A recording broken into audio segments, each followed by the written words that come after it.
not so much guys transferring, but guys staying. And this was a big one yesterday as Germie Bernard, Alabama wide receiver, announced that he's set to return.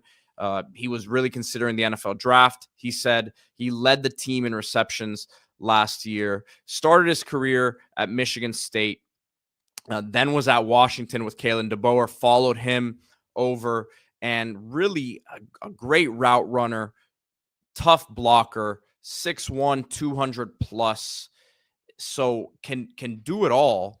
But when you now look at this Alabama receiver room, you understand Ryan Williams is one of the most special talents that we've seen in a long time at that position. Jeremiah Smith is playing in the playoffs still, but Ryan Williams right there with him. So you have that. You have Isaiah Horton coming over from Miami, a big-bodied receiver with really good hands, good route runner as well, some pretty good yard after catch ability for his size. But that room together now, I think those three complement each other really, really well. Yeah, and you really had a two-headed monster last year. You didn't have a third guy. Adding Horton gives you that third guy. And then, of course, keeping Bernard in the fold is a veteran player. Started off his career at Washington, then went out to Michigan State before headed to Alabama, 4-star from Henderson, Nevada. So he's been a high recruit. He's been in the Big Ten. He's been in the former Pac-12. And, of course, now here at the SEC level. Think back to him routing up Malachi Starks in the red zone. Just a really, really good route runner, really good blocker.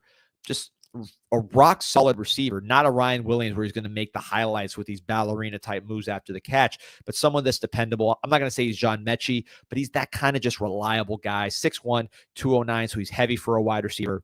You bring him in, you bring him back, you get Ryan Williams continuing to ascend to that superstar level.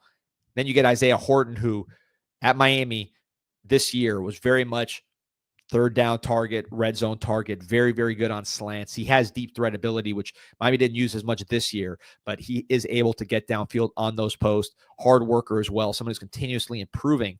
So that three-headed monster could be the best in the SEC. When you talk about superstar, dependable, and then a solid guy in Horton that could be more, maybe develop more into that NFL-type player. So Bernard coming back, I think, solidifies that this is, in fact, not just a duo like it was last year, but a trio of guys who, look, we don't know who Alabama's quarterback's going to be, but let's just say, hypothetically, a guy like Keelan Russell, the 5-star true freshman, wins the job at some point. He's going to want veteran receivers that he can trust to ease that process. And certainly a guy like Germie Bernard can do it. And that's, there's a school of thought that says, look, if you have a young quarterback, you want veteran receivers around him to make his life easy. Once you get a veteran quarterback, you can have younger receivers and he'll make their lives easier. But for a young quarterback, and I'm not saying Russell's going to be the starter, but it's very possible, I think, having watched him in high school and seeing how far along he is mentally, nothing is better for a guy like that than having veteran receivers, guys he can trust. And Germie Bernard is the veteran of that room. And look, whether it's Russell who wins the job or not, if it is Austin Mack, as Gio is suggesting here too, it's still a guy who hasn't played much football. Yeah, no, look, it's going to be a battle. But if you ask me, going in, I think Keelan Russell, by the end of it, if he's just physically up to par, because he is skinny, he's tall, but he's skinny, but he has the arm strength, he has the IQ, kind of reminds me of like a taller, like it's hard to really put him in, there's some Jaden Daniels to him, but he doesn't run as well as Jaden Daniels. Mm-hmm. But man, this guy really has a flexible, loose arm, different angles, can generate velocity. And watching him at Duncanville, he is just a winner to the bone. Under Armour game, he was outstanding. If he would have been in the game longer, I think he would have led like 4 or 5 touchdown drives. As it is, only led 2. But I think he's someone that if you could just trust him to take the pounding of the SEC, he's a skinny guy. He can get it done as a true freshman. But this move, to me, makes you feel better about having a guy like that as a true freshman because he's going to have guys around him that have been around. Kane's Cat C305 says he's DJ Lagway. DJ Lagway was bigger, more physical than a Keelan Russell, heavier, probably a more powerful arm. Russell, to me, is just more advanced mentally. Lagway's good mentally, too.